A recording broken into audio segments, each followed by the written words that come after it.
俾兩個人打尖添。好啦，咁啊，今日咧就係呢一個嘅3月27號啦。咁啊，咁多人排隊有咩事呢？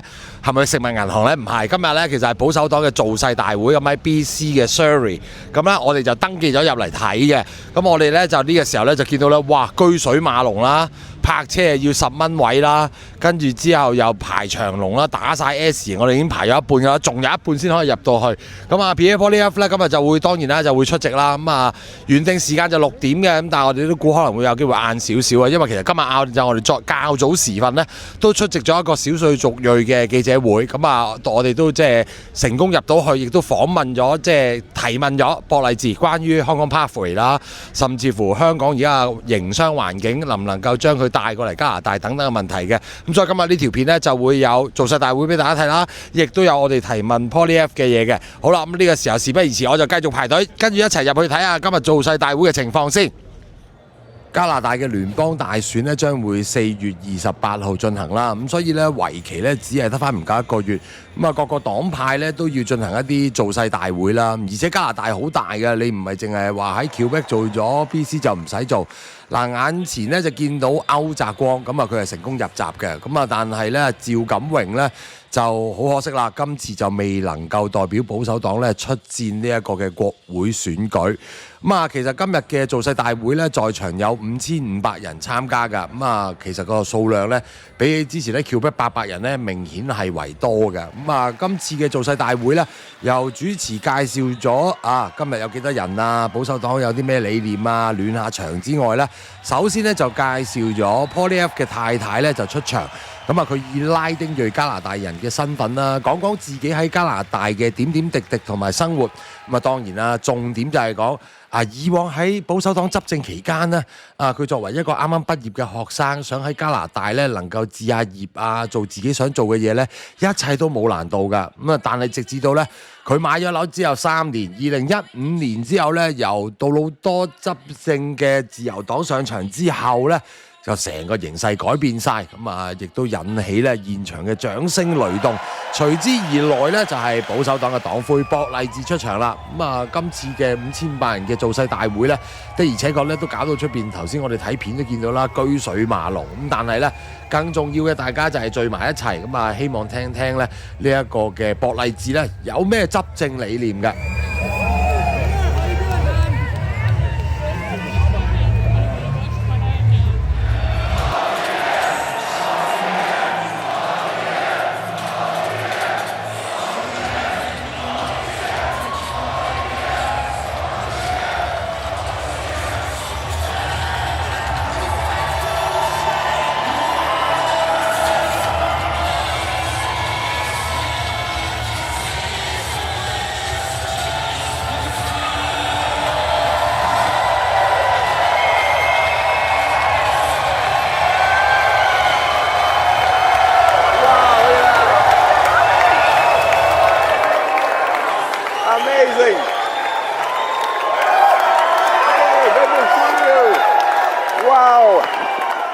Hello, beautiful British Columbia!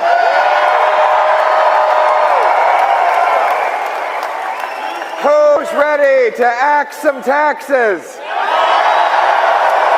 Who's ready for homes you can actually afford? Who's ready to stop the crime? Who's ready to bring our jobs back home? And who's ready to put Canada first for a change? Wow. Look at this crowd. Incredible. I'm told there are as many as 5,000 people here today.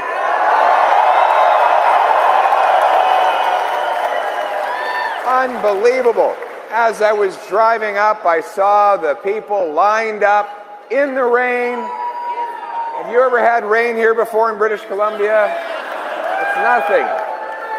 You walk around in the rain for fun out here. I love being back in this place. Beautiful British Columbia. Life has never been more expensive. Our streets have never been more dangerous. Our economy has never been more vulnerable. and we have never been so much under the American thumb as we are after the lost Liberal decade. But the choice in this election is whether the Liberals deserve a fourth term or whether it is time for a change to axe the taxes, develop our resources, put Canada first for a change.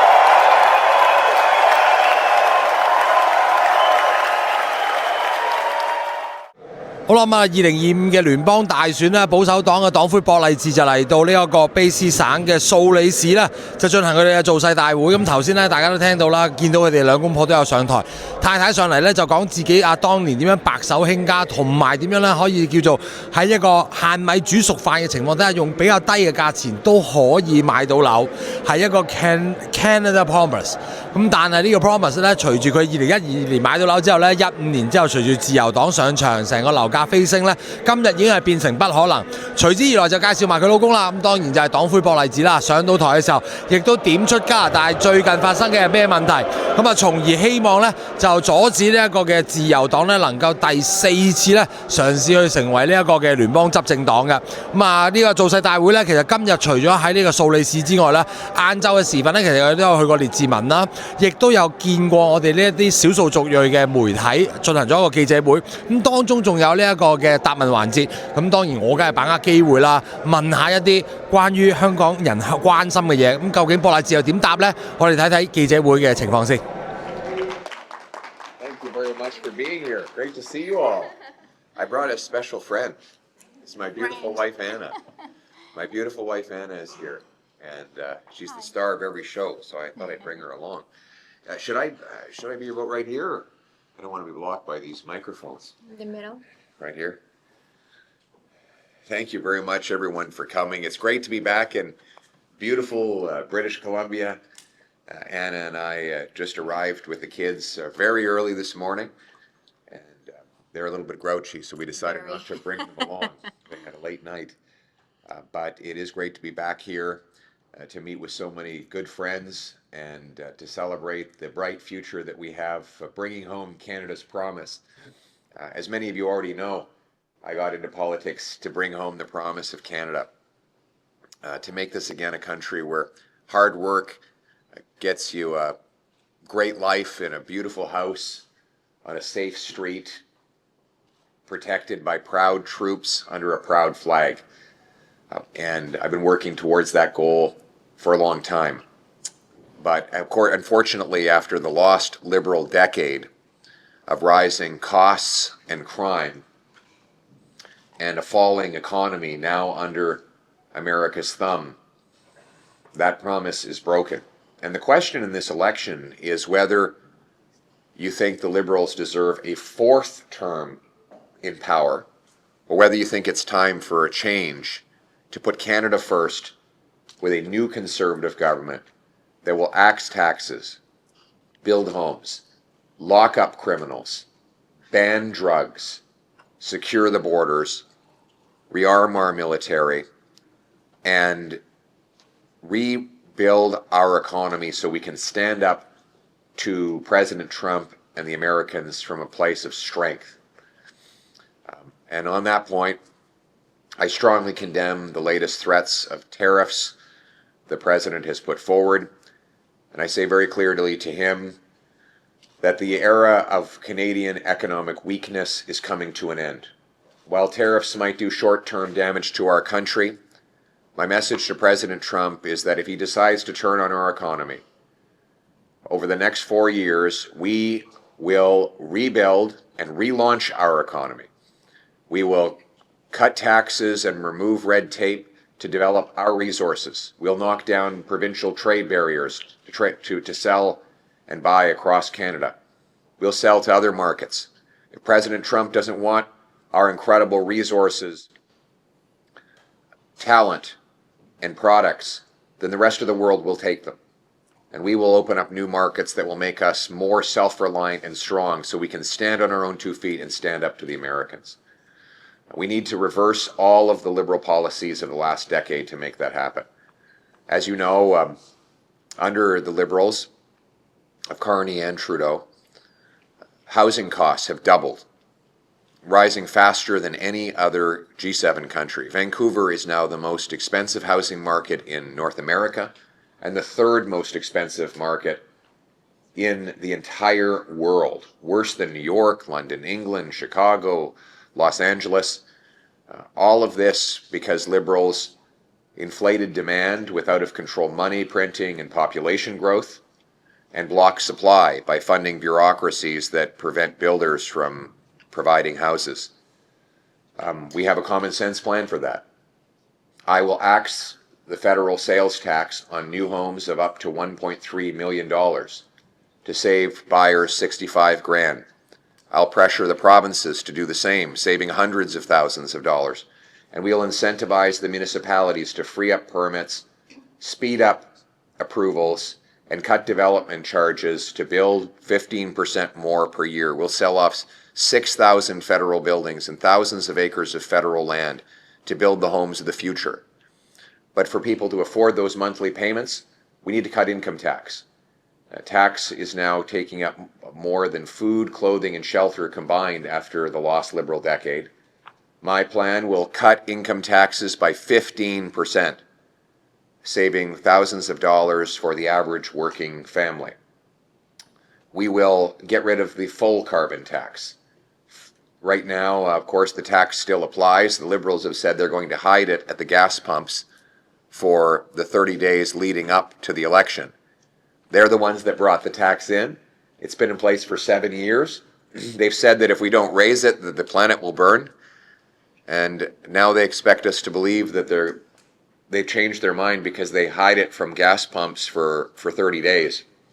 We know that if Mr. Carney and the Liberals are re-elected, they will bring in a bigger carbon tax that will drive our industries south where there is no carbon tax. My plan, and I'm the only one who will not only get rid of the tax, but I'll get rid of the entire carbon tax law. I will axe the tax for everyone, for everything, for real, for good, for a change. We will lower taxes. We'll pass a bring-it-home tax cut on work, investment, home building, and energy to bring home production to our country. And speaking of bringing home, we need to produce our resources for a change. That means repealing the anti-energy laws, C-69, getting rid of the energy cap the Liberals have put in that will stop oil and gas from growing in Canada. I will get rid of that cap. It means abandoning the radical net zero insanity that both Mr. Carney and Trudeau have pushed, that drives down production in Canada and drives jobs out of this nation. I will rapidly approve pipelines, mines, LNG liquefaction plants, forestry projects, and other resource endeavors that will allow us to export our goods and services overseas rather than just to the United States. This is how we're going to build an economic fortress here at home, make our own stuff and profit from our own resources. We should be the richest country in the world. We have the third biggest supply of oil, fifth biggest producer of natural gas, biggest supply of uranium and potash. We have 4 coasts, in fact, 4 oceanic coasts, or coasts to the ocean. We have the most coastline of any country in the world, but our ports are terrible. The Port of Vancouver is one of the worst ports in the world. It's ranked, I think, 368 out of 374. Imagine if we had the best port in the world in Vancouver. All the goods and services that would be moving out and coming in, supplying our customers with lower priced goods and our workers with more markets to hit around the world. That's a federal port. After the lost Liberal decade, it's broken. We're going to fix the port, make it work, get our goods and services moving overseas rather than just south to the Americans. That's how we're going to break our dependence on the Americans and unleash production.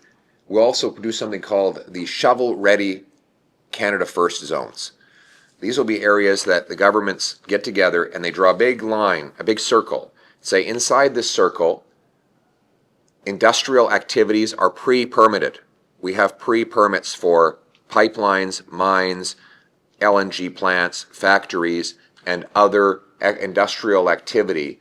So you don't have to apply and wait 9 years. It's already permitted as long as you hit the standards and specifications that are pre-published and available online.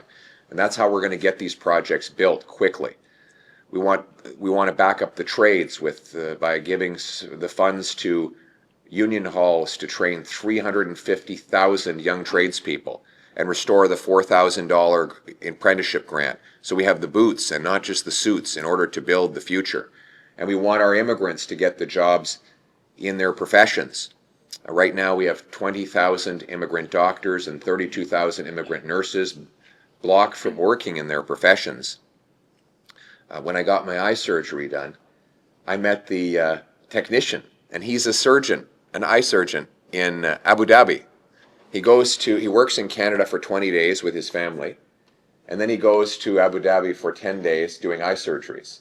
So he's qualified to be an eye surgeon in UAE, but only in Canada can he only be a technician. It's almost like Emirati eyeballs are different than Canadian eyeballs. It's nuts. They say in Toronto, if you have a heart attack, don't call 911, call an Uber because the driver is probably a doctor.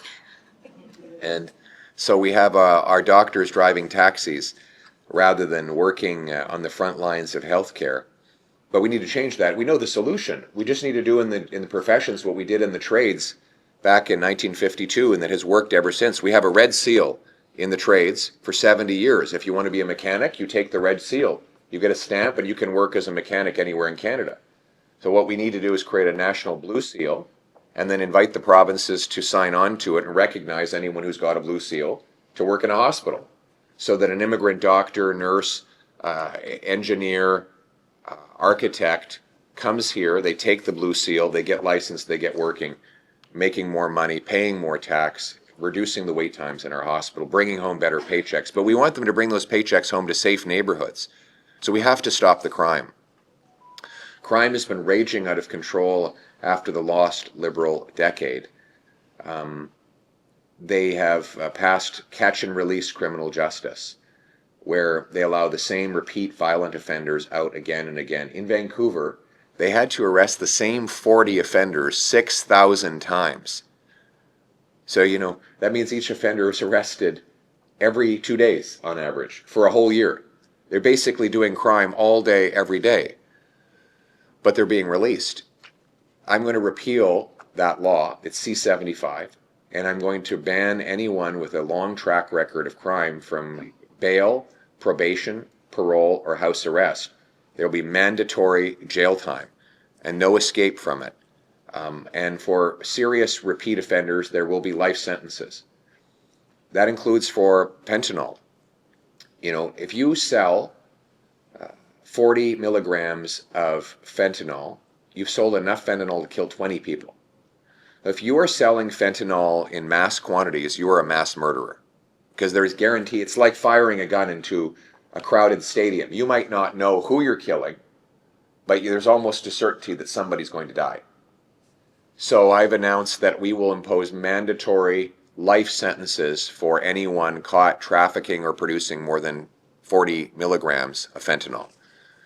We will also secure our borders with high-powered scanners and 2,000 more CBSA officers to interrupt stolen cars, drugs, guns.